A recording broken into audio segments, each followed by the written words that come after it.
You got your facial hair trimmed up and the haircut the way you want. You know, Hey, you didn't notice you going out good. I'm looking clean. I'm feeling good. I'm glad to be back with my guys. Hey, and you know what's most important to me today, Gary. What Duke got beat in Coming the off girls' a Carolina loss, baby. There's no better day to see you in Lexington than after Carolina loses. No, here we go. All right, we're back for another episode of Talking Preps. It is basketball season. I got the crew back with me. I got Gary Richmond, Gary Wait with everybody. Y'all know Gary from football. He's the guy who finished second to me in the picks. Oh, you notice he reiterates that he beat me by one game. And then we got Randall Clark, the best trainer I know, back for another season. And we got the guru of North Carolina High School basketball, Rick Lewis, the number one voice. Rick, thanks for being with us. Thank you for having me. All right, here we go.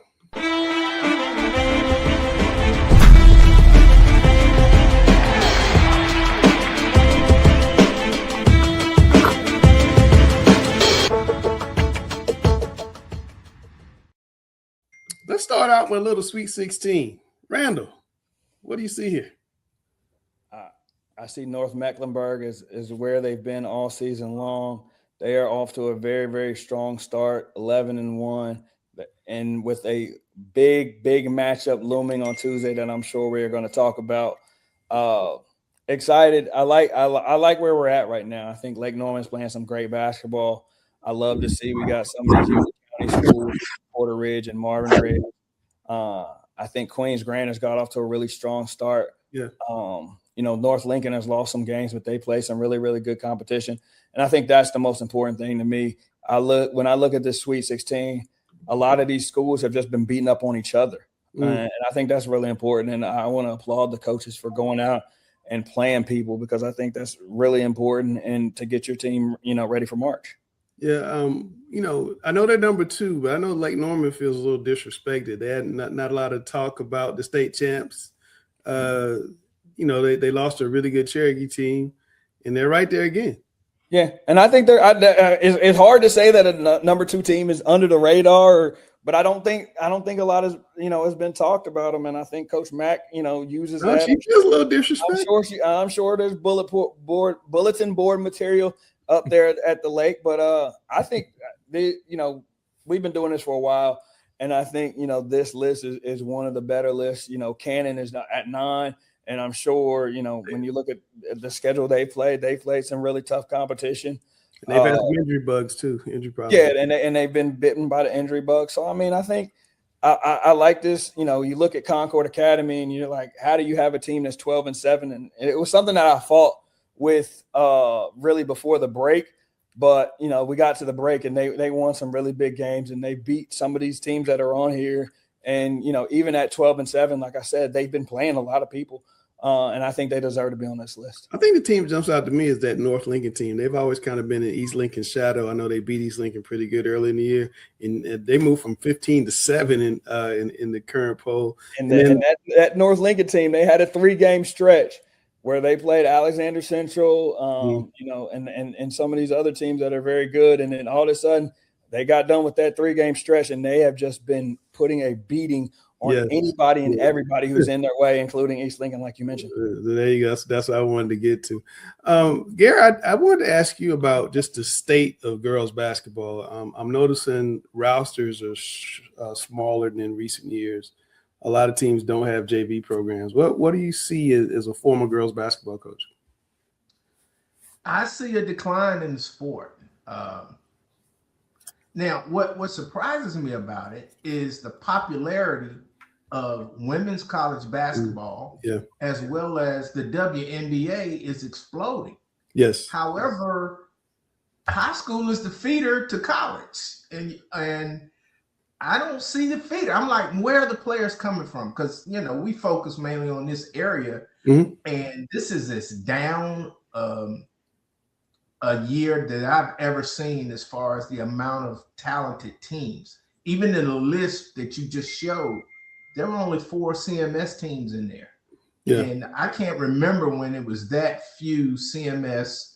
I remember there'd be 4 CMS teams in the regionals, much less ranked in the Sweet 16. Yeah, in the Sweet 16. So I'm like, okay, that that's what stood out to me, not the teams that were at the top, but just the fact of the lack of teams in CMS. And I think the state of it is it's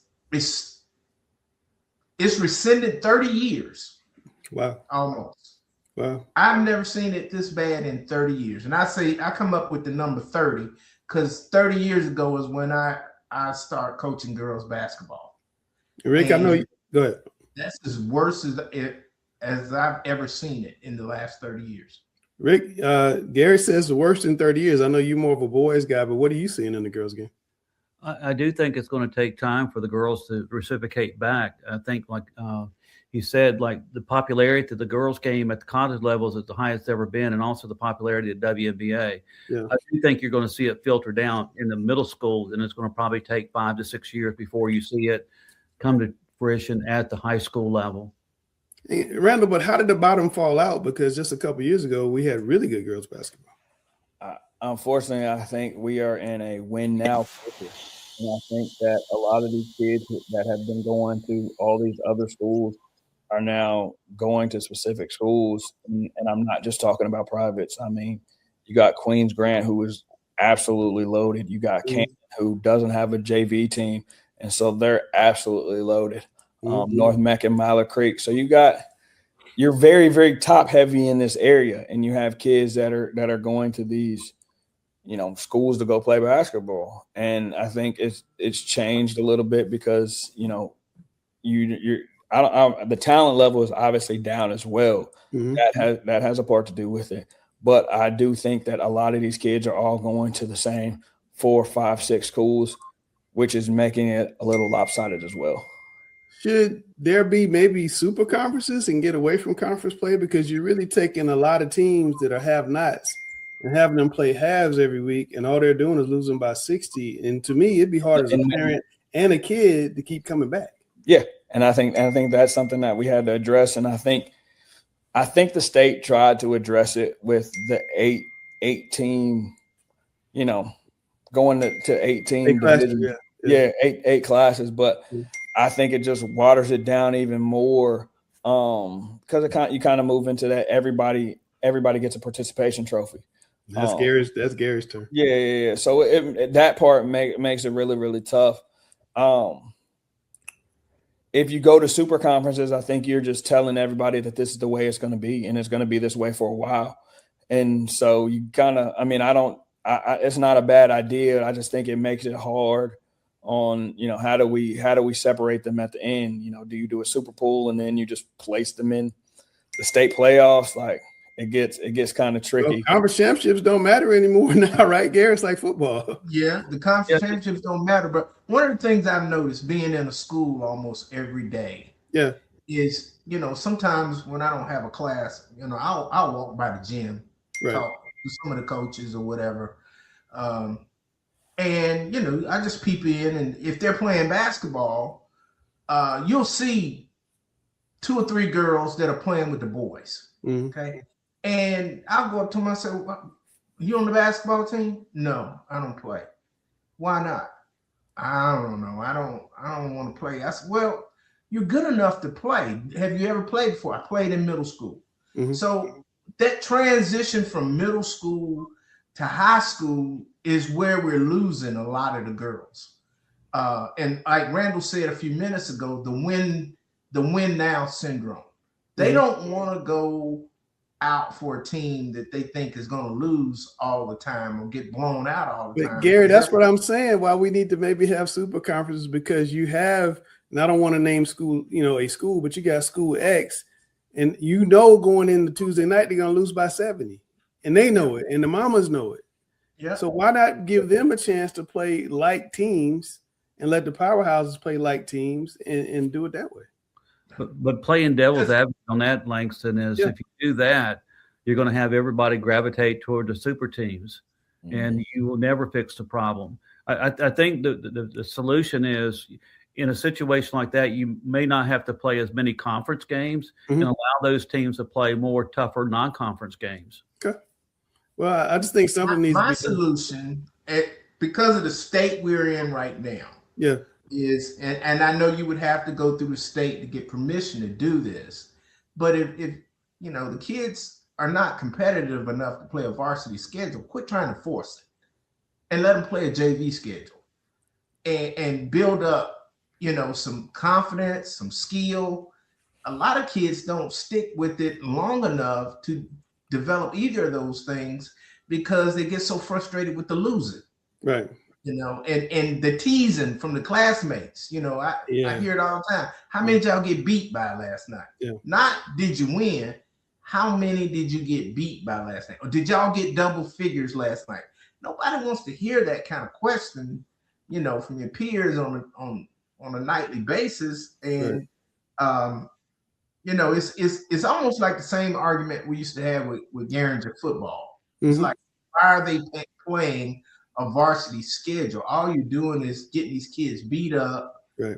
They're totally outmanned, and they get frustrated, and they come back out, you know, after getting beat like that the year before, and so they're always starting over.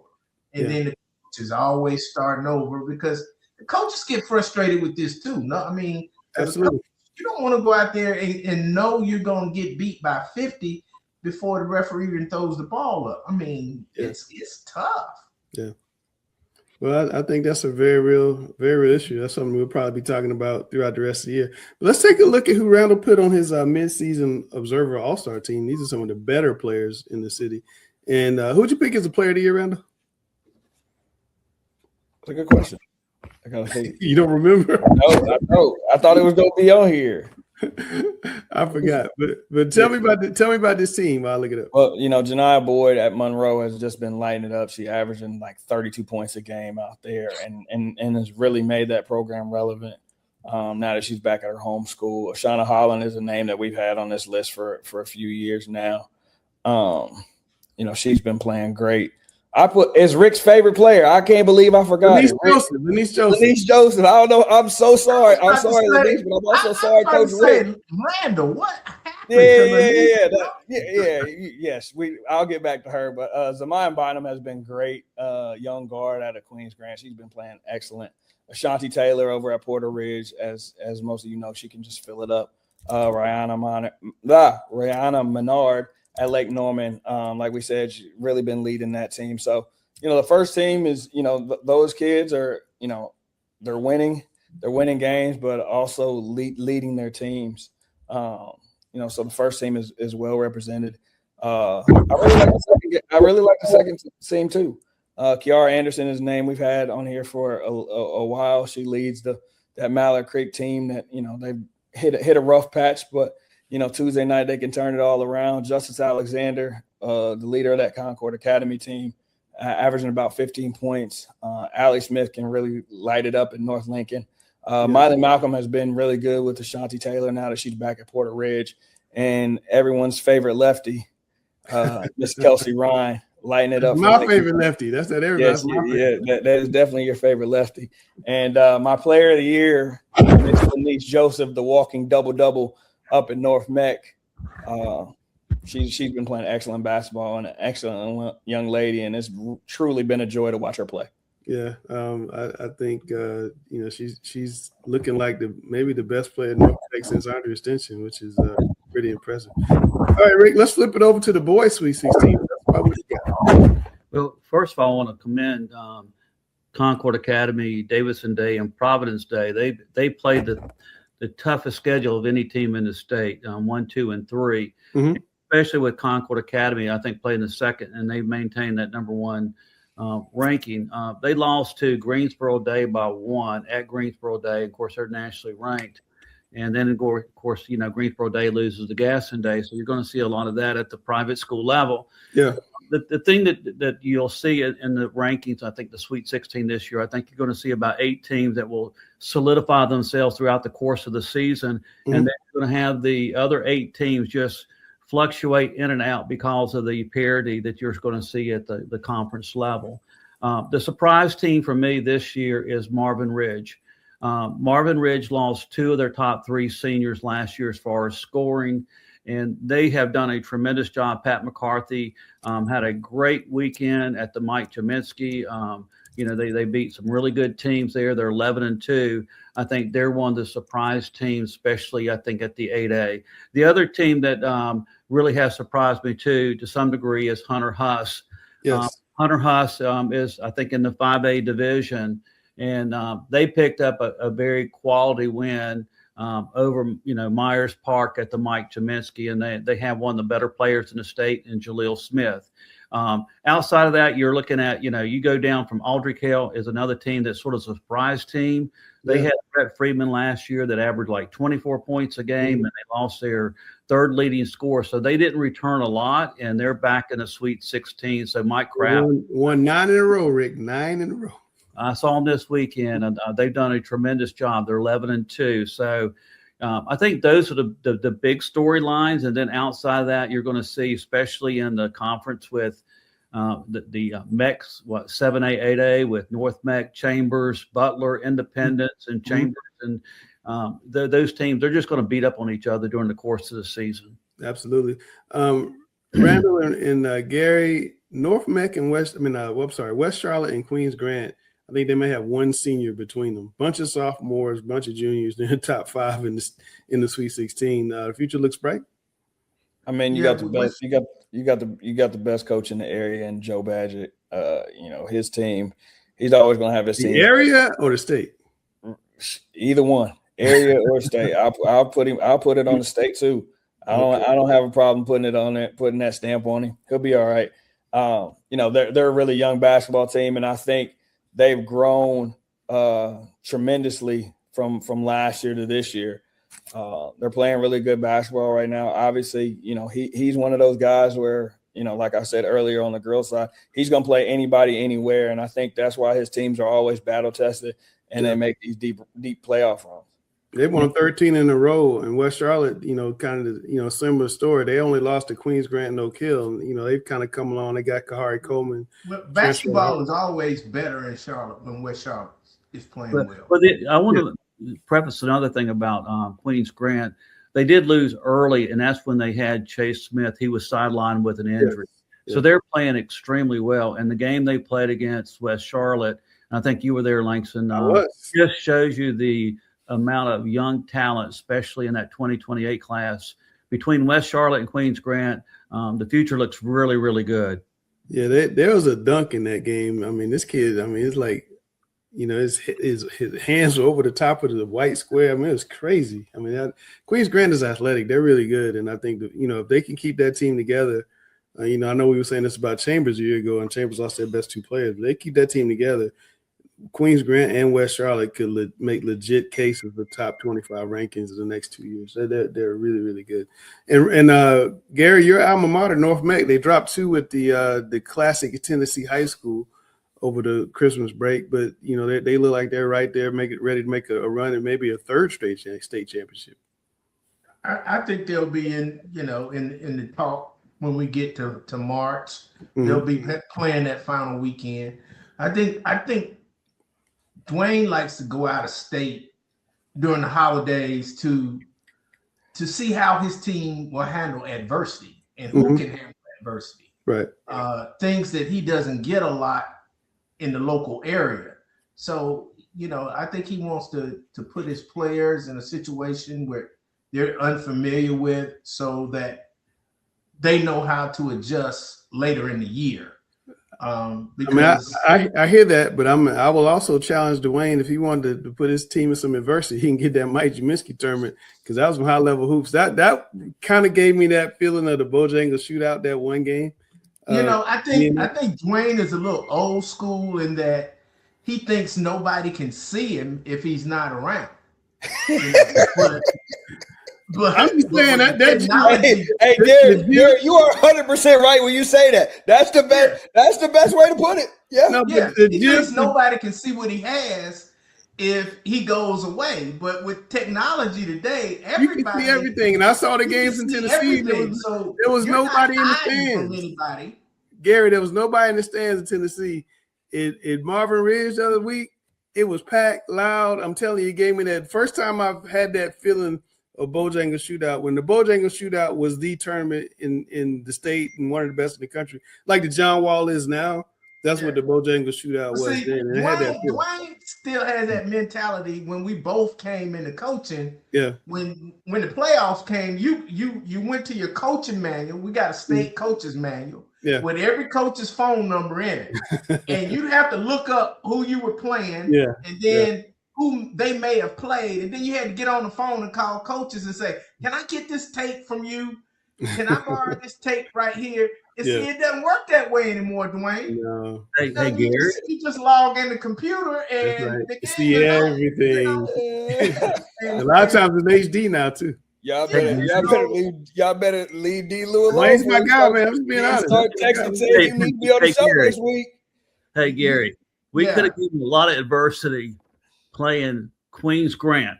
Yes. And I guarantee you that would have been one of the games of the year in the Charlotte area. Not one of the. That'd have been the game of the year. Absolutely. And here's the other thing, Rick. If you play these local tournaments, you don't have to pay for hotel and travel. Well, I was going to make that argument. And here's the thing with a lot of these parents with the affordability and the economy and stuff, here's the thing, like I'm going to make a family go spend 4 nights away during the holidays. That's probably going to cost that family probably close to $1,000 in hotel accommodation. And where are you staying is the question. I don't want to go to Tennessee, but no offense. Versus sleeping in my own bed, and just enjoying that, having a home cooked meal. And I think the kids would too. And I think the other thing too that's missing from it, and I think this is a thing that could really help basketball at the local level. The fans want to see the best matchups. Yes. If you really want to generate interest, play locally and create the interest in the fans where they go, man, North Meck versus Queens Grant one night, or Queens Grant versus Myers Park, or Myers Park versus North Meck the next night. Or Myers Park or North Meck versus Providence Day. And Rick, you talking about those kids would get playing in front of a packed house is something they'll remember for the rest of their lives. That's correct. And Rick, you're talking about the economics of it. From my point of view as a coach, one of the things I hated more than anything is fundraising.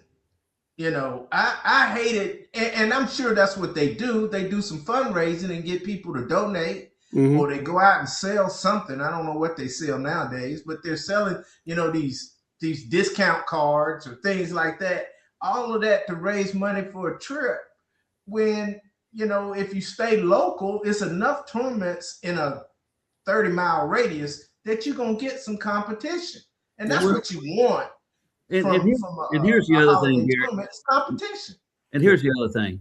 No one does a better job of covering sports in the state of North Carolina than Langston Wirtz and the Charlotte Observer. The amount of coverage that the Observer and Langston Wirtz gives the kids in this area is second to none. And that publicity is something that means more than anything you can think of. It's priceless. Yeah, well, I appreciate that, Rick, but I'd love to see all the Charlotte teams stay home. It'd be kind of cool if we could have y'all know my dream is to have a city championship. Even if you had something like that over Christmas, that could be. Well, we're working on that, Langston. I mean, you imagine the kids getting the big city championship trophy and jackets, rings, that could be, that'd be a pretty special experience. Well, we did that to some degree on the JV level. Yeah. This past season. The past week at the Mike Jaminski. Our goal is for next year is to make it a 4-day event and get top 16 JV teams in the area and have like a city championship, and also get the top 16 teams from the Charlotte metro area and do the same thing. And I think that would create more interest than anything else we could do. I don't disagree. Well, Rick, since you're talking, tell me, what's the state of boys basketball today? We talked about girls. What are you seeing when you look around and you see boys? I have some thoughts, but I want to hear yours. Well, it sort of goes back to what we're talking about. I think the one thing that's missing from the equation is, the high major prospects. And you just look at Chambers, and they lost Taurus Bowie and Marcus Clark. They transferred out of state, and then also the number one player in the state of North Carolina, and also the country, CJ Rosser, transferred to Southeast Prep. So I think that's our biggest problem that we're facing today is so many of the high profile kids transferring out of state. So it does affect the excitement of fans going to go see the high level kids. And I think that's a situation where, whether it's the John Wall does a very good job, they attract a lot of them. It's always been a great event, but that's what people want to see. And if we could sort of emulate that and do something like that in Charlotte and use that as a focus point, like, why do you have to go out of state when you can get the same amount of exposure as you can locally? Now, in the case with some of these kids, I know they're going to get the NIL money, and that might be a reason why they do. And they say, okay, I'm going to play against tougher competition. But a lot of these kids got where they were before they transferred. I mean, you look at, even at Chambers, you look at the situation there. Those kids made the NBA top 100 camp while they were at Chambers. Right. So I think, if we sort of change the thought process, we could make it a little bit easier as far as get the excitement back at the local level. And I think that's probably the biggest thing that we're missing. And I think, if you look at the new conference that, I can't remember the name of it, that North Mecca's in, you're going to probably have a lot of excitement this year because there's going to be 4 or 5 teams that are going to be competing. Mech, West Charlotte, Independence, Butler, Chambers. Those are all going to be excellent games. And I think you're going to see a lot of excitement around all those games locally. Yeah, I think this is a unique opportunity, though, Gary, because we don't have the big star. That opens up the door for new people to kind of come in wrestling. Yeah, but something that Rick said just caught my attention when he mentioned NIL. Right.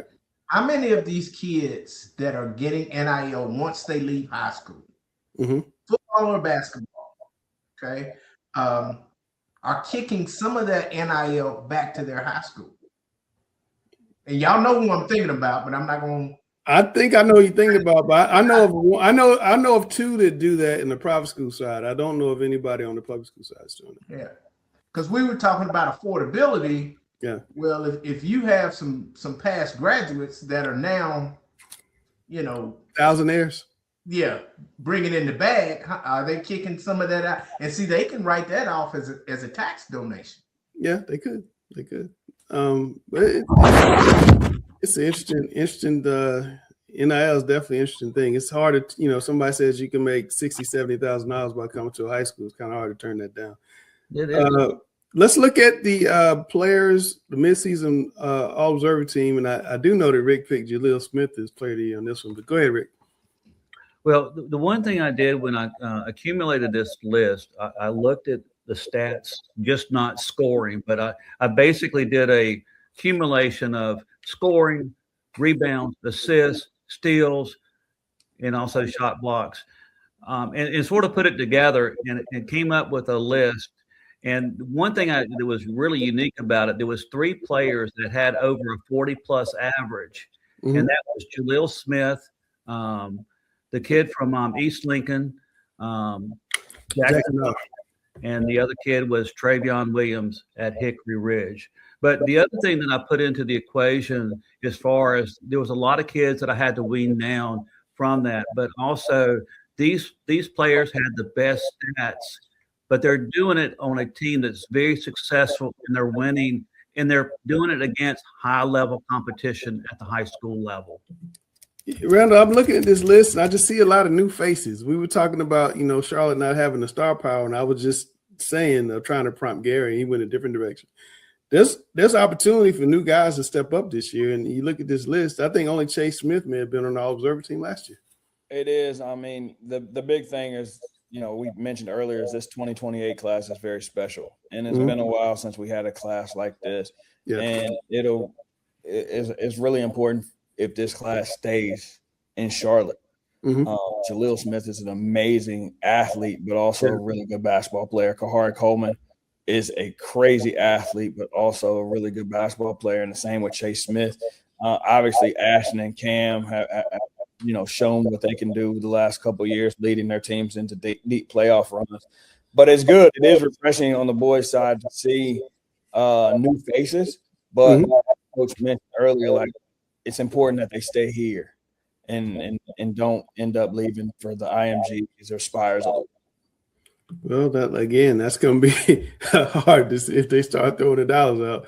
That's a hard decision. All right, and here's the other thing, Langston. All right, go ahead. You just look at the top three that's on that list. They're all sophomores. Yes. Jaleel, Kahari, and Chase. Yeah. Those three players have an opportunity to win a state championship for the next 3 years.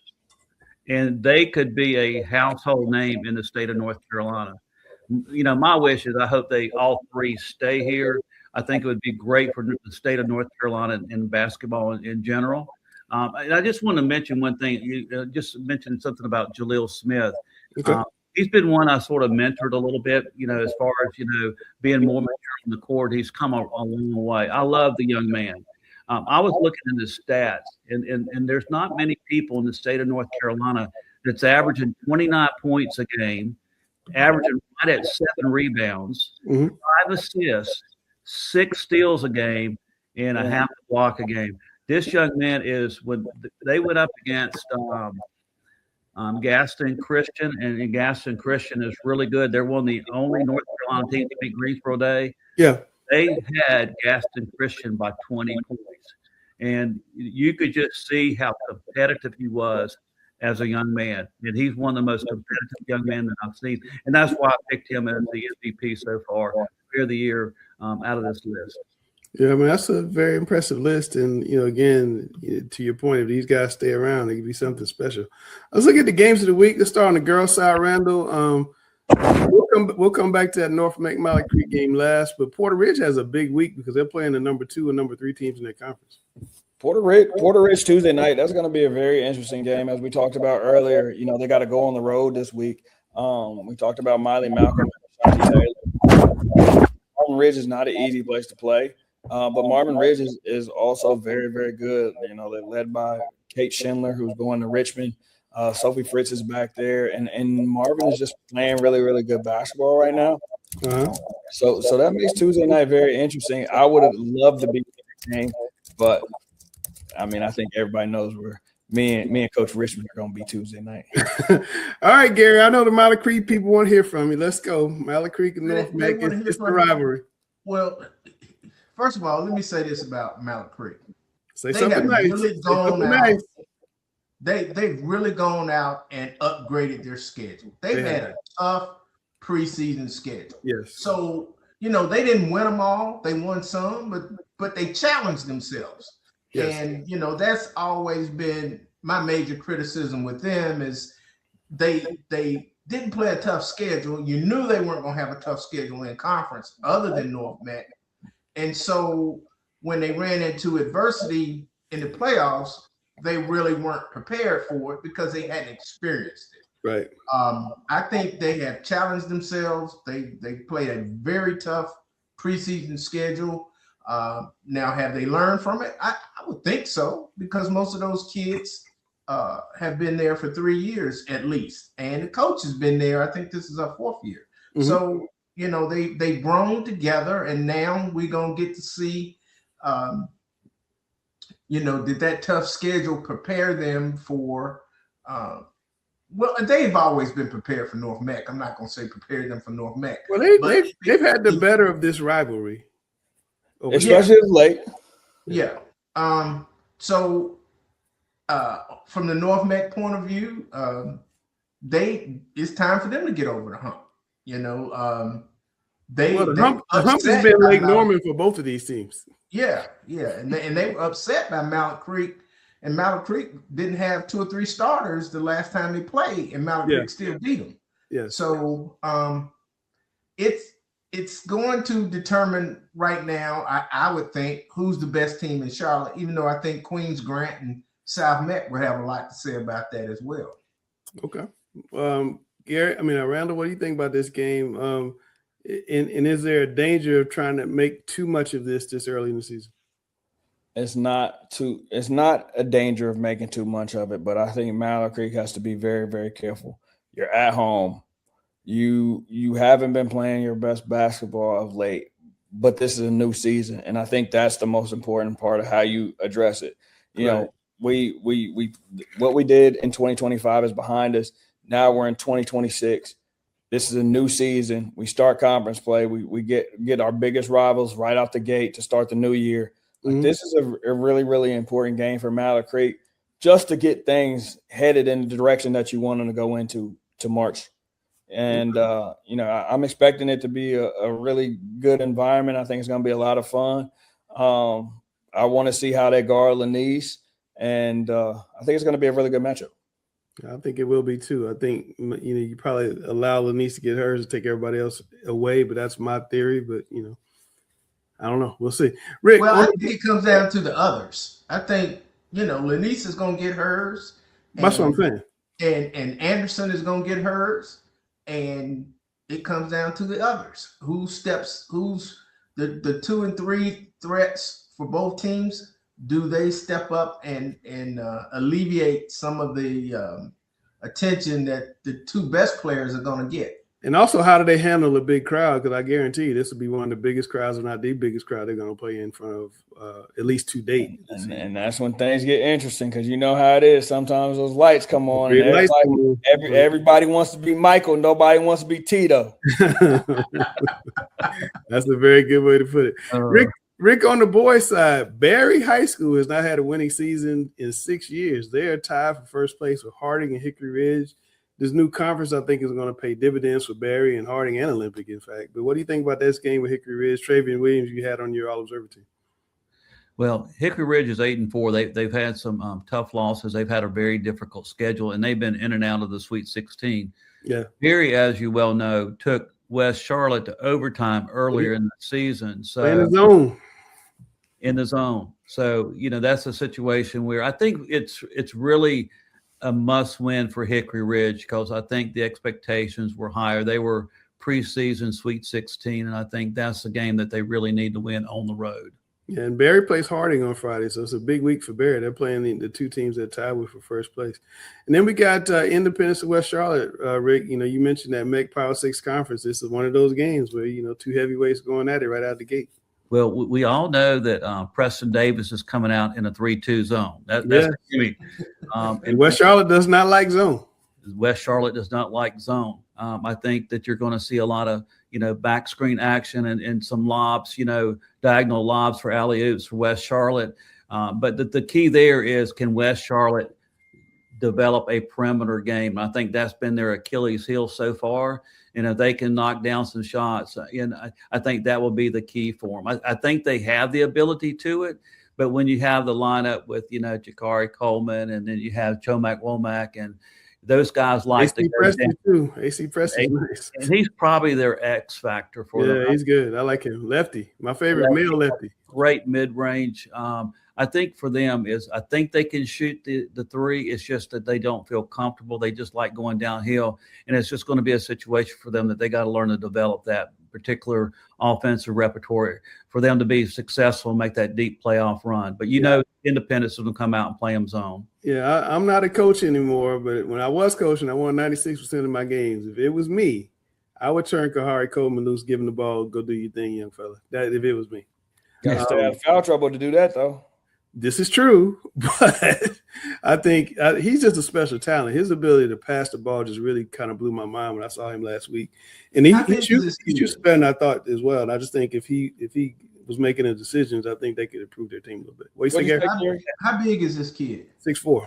6'4". And he's thick too. He's not skinny. I mean, he's a good sized kid. He's 6'4", and he's super athletic. He's probably 200 pounds. He has all the tools. He's one of those guys that you say, if you had to make a crystal ball prediction, that you could see this guy play in the league, many years down the road.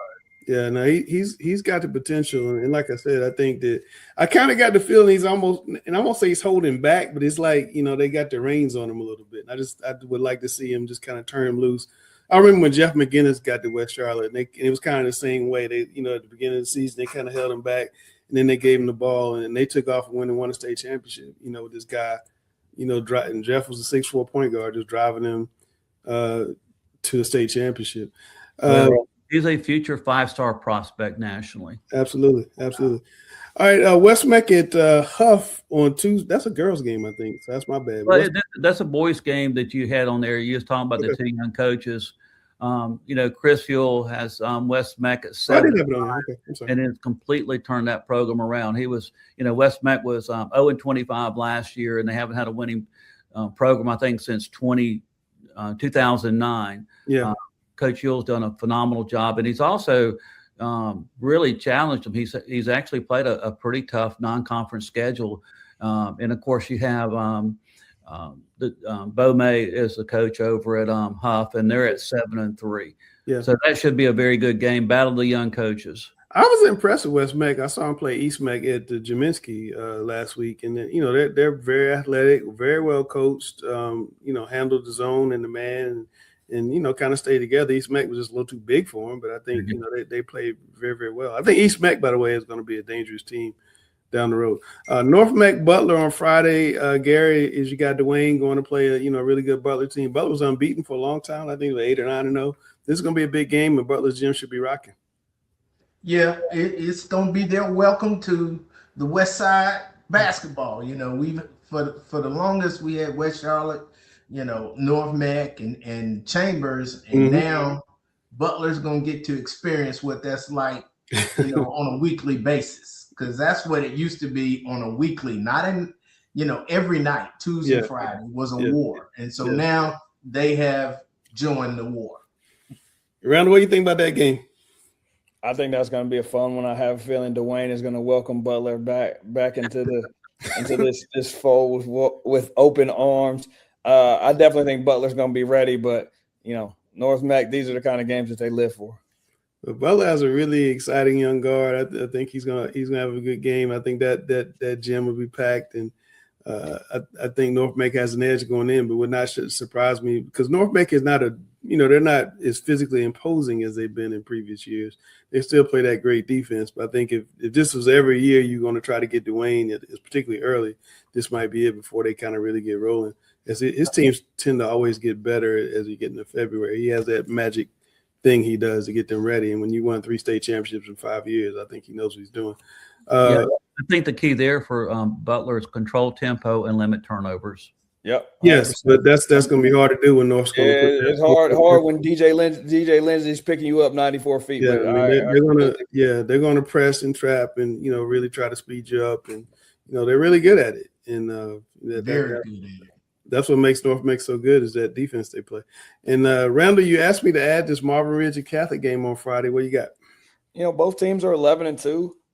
Like Coach Rick said earlier, I think Patrick McCarthy has done a fabulous job with Marvin Ridge, yes, Matt Habernick, and Matt Rivlin have both been really, really good for them. I think this Marvin Ridge team shoots it well. They're playing well.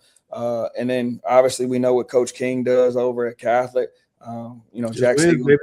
Jack Siegel has been playing great for them. And I think this is going to be a really, really interesting matchup. We don't talk about Union County basketball a lot. And I do think that this year, we get some better matchups. And so this is a game that I'm probably going to be at on Friday night. Well, that will be the biggest crowd on Friday night, I guarantee you. That crowd, that'll be overflowing at Catholic on Friday night. That'll be absolutely crazy. Well, now it's time for my favorite part of the show. We're kind of moving along. Gary, I'm so used to football. I know football. We just be getting started. We just kidding. Rick and Randall have no idea what I'm talking about. This time for Coach versus Coach. I got the old theme music, but I'm gonna play it anyway.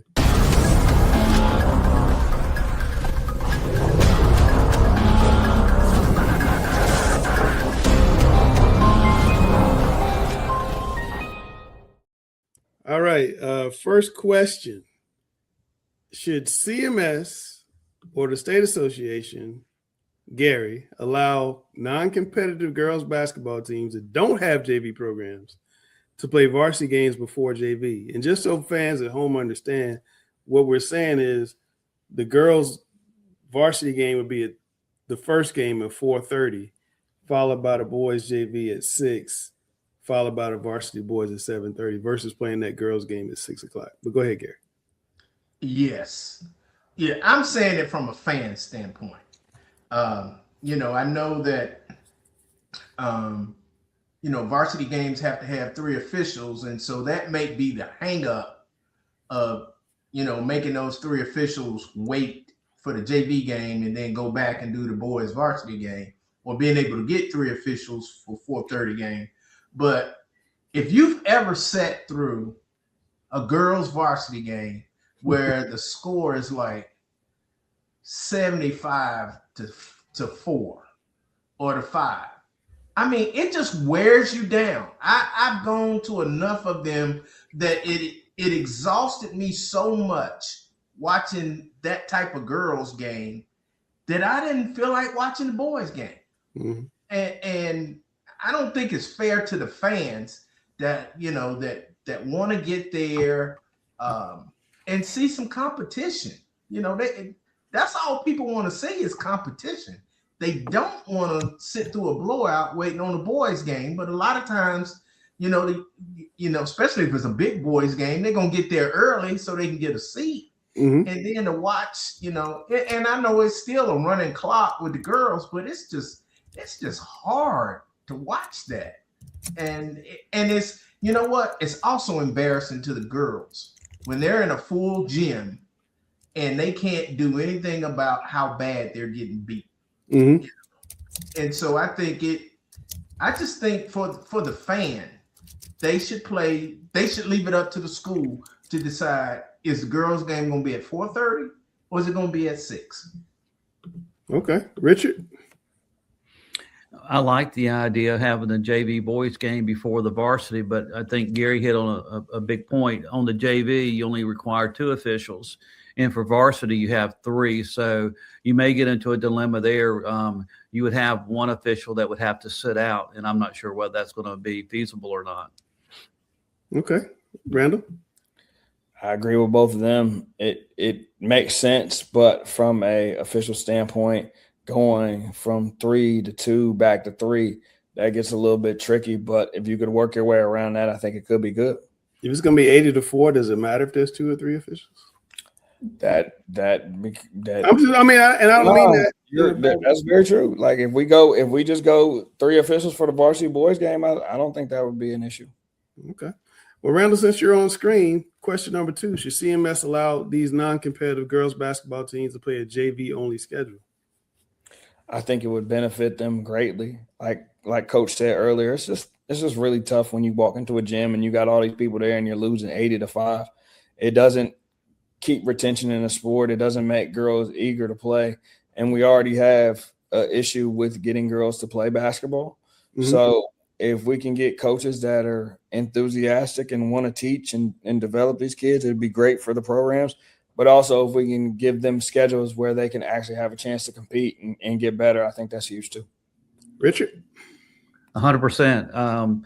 I think something has to be done to alleviate the gap between the haves and have-nots. And I think we had talked about it earlier. If you look at the collegiate game, it's at its peak. The WNBA is at its peak. I think it's going to take 4, 5, 6 years for it to filter down. And we see some level of competition get better at the varsity level. But if I'm a young female player and I have a chance to play on a JV schedule, but it's a competitive game and it's fun, I think it's going to encourage more young ladies to come out and play.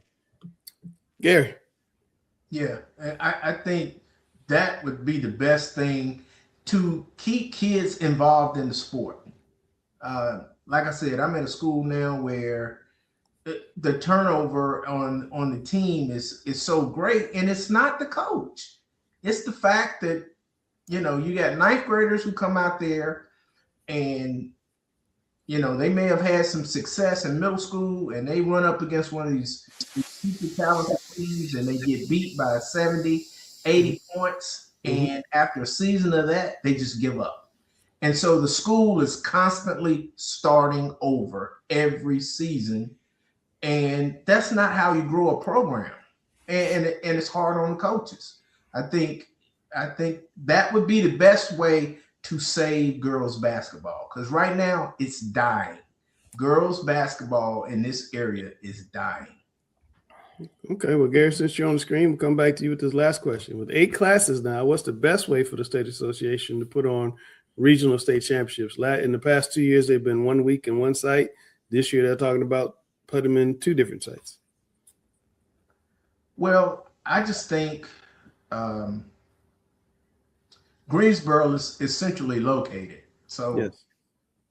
I just think you bring the finals to since you got 8 classes now. I just think you play the finals in Greensboro, and you put regionals in in the west or the east again, like we used to, instead of trying to put the regions and the finals in one site. I think you just put the finals in Greensboro, since it's centrally located, and then the regional championships in each side of the state. One in the like west, 4 girls at UNCG and 4 boys at Reynolds. I'm not Reynolds, but at LR. Lawrence Joe. Yeah, something like that. Okay, all right, Rick.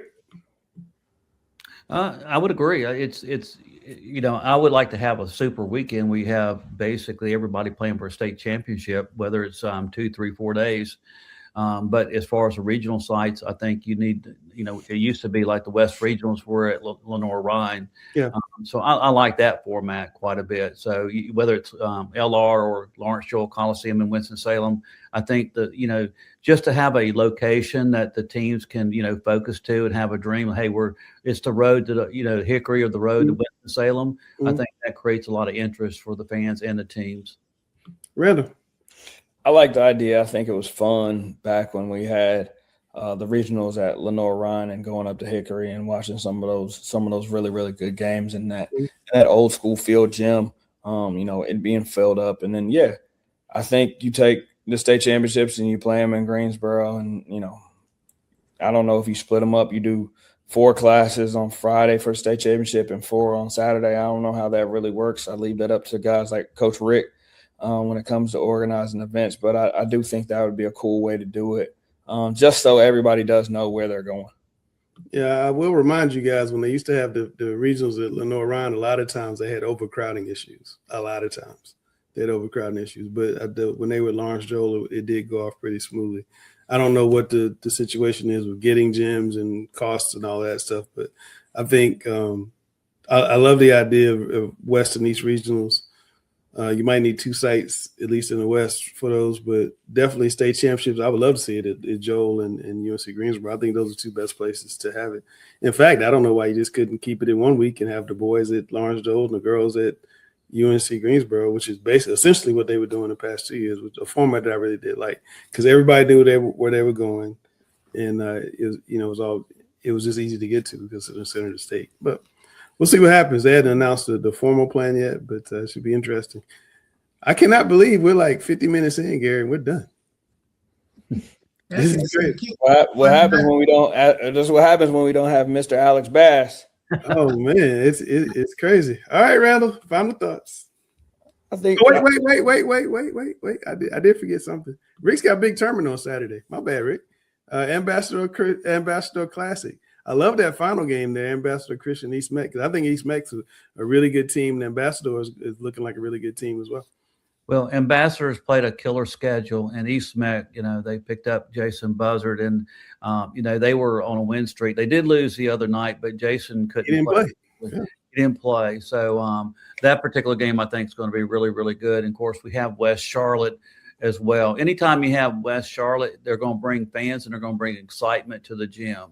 Yeah, they're just one of the more entertaining teams to watch, bar none. So Jacoby Davis doing a good job. They're a very young team and very excited. Their guard play is really good at high level. They got three wings, about 6'4", and all of them can dribble, pass, and shoot. It's really impressive. Yeah. One thing I did want to mention, before we close, and we talked about one of the things at the very beginning, the very first question was about the state of basketball in Charlotte. Yeah. Okay. But I also, I made some notes and just wanted to just give you an idea. While a lot of people may think it's a little bit down, at the same time, there's a lot of teams from the Charlotte area that have a chance to win a state championship. And I'm going to start off with the private school sector first. Okay. Providence Day has been in our, top 10 in the Sweet 16. They play the second toughest schedule in the state. They have a legitimate chance to win the state 4A. Their main competition is going to be for Forsyth Country Day. And then, of course, my sleeper teams are going to be Carmel, who another team that's played a very demanding schedule. He's harding about 40 on Saturday. and they won big. They're on a roll, but they're starting to gel together and play. But you look at them, and Charlotte Christian's another team that's sort of a surprise team at the private school. But I'm looking at Providence Day as a legitimate chance to play for the state 4A. Now in the 3A, this is probably one of the toughest rounds to go. You're going to have Concord Academy, you're going to have Davison Day, you're going to have Greensboro Day, and Gaston Christian. Yeah. So out of that, you got two teams from Charlotte, Gaston Day and Concord Academy, that have, and also Davison Day, three teams that have a legitimate chance of winning the state championship. Now, you look at Davison Day's record; it is not very attractive, but again, they played the toughest schedule in the state, so they've taken a lot of losses early. But they got three guys that are 6'10". They got a bunch of 7-foot dudes, a bunch of giraffes walking in the gym. So and I'm looking down the list. You look at the 8A. Yeah. And let's look at the 8A, for example. You got West Charlotte, Audrey Kell, Chambers, Myers Park. Now Myers Park is, their record is not is showing what they can be, but they play some very tough teams, and they got a first-year coach in Dory Hines. They're starting to get it gel together. They had a big win at Independence on the road. Now they did lose to West Charlotte in overtime, which was a classic game. But you got four teams from the Charlotte area in the 8A that can play for a state championship. That I'm talking about legitimate can win the state 8A. And then in the 7A, you have North Meck, Marvin Ridge, Mooresville, Butler, and Indy, and Hickory Ridge. And I would think, between North Meck, would be the favorite. But there's another opportunity for a team from the Charlotte to win a state championship. In the 6A, you got Charlotte Catholic. And then in the 5A, you have Hunter Huss, East Lincoln, North Lincoln. We haven't spoke much about J.M. Robinson. They've only lost one game. They beat Mooresville and lost to Mooresville, so they're legitimate at the 5A. And you have Carson, and then the team that's going to be, I think they could win the 8A, 7A, or 6A, and that's Queens Grant, who's just going to win the 2A hands down. But they got the best coach in the state, according to somebody on this show. Well, and they do. They got, and he's really just, and I got to say this about Joe. He's been coaching 20 plus years. Yeah. The man has never received a technical foul. Get that. Yeah, in 20 years of coaching, he's never received a technical foul. That is unheard of in today's climate and culture. Yeah. And he has a powerhouse. And I think like you said earlier, if he can keep that group together, they will be a national level team next year and the year after. Absolutely. All right, now Randall. Final. I will tell you, Coach Rick kind of hit it on the head. My final thought tonight is this one's for the coaches. I just want to commend a lot of the Charlotte area coaches for going out and playing people. I think the schedules this year have been amazing. I know that we got to see some matchups that we don't typically see, and I think a lot of people wanted to see how good their teams were. They wanted to get their teams prepared and ready for this run in March. And I think with a lot of the matchups that we've seen so far this season, we've gotten that. And it doesn't always happen. Sometimes people don't want to schedule opponents. Sometimes people don't want other people to see them. But I think that when you look at the schedule of a lot of these coaches, both boys and girls, I think these coaches did a tremendous job of scheduling games where their teams, really had to challenge themselves. And so I just want to say kudos to them. All right. Well, we're about to hit the teeth of the season, the rivalries, the conference play, the conference tournaments. Then we get to the state playoffs. We'll be here for all of it. We'll have Mr. Football finalists in a couple of weeks. That should be interesting to see where in Mr. Basketball and Ms. Basketball. That should be interesting in a couple of weeks to see where we are. We got to add a new co-host next week. Cam will be back with some interviews. We may have another special treat coming up, and we'll get more players and coaches in the show as we go on. But that is Randall Clark, the best trainer I know. That is Rick Lewis, the number one voice of high school basketball, as you guys have heard. And that is Gary Richmond, my frat brother, my football co-host. I see Gary like 20 times a week, it seems like. Yeah. And he stopped liking the Cowboys. That made us even closer after that. All right, so I'm Langston, and we are done talking preps.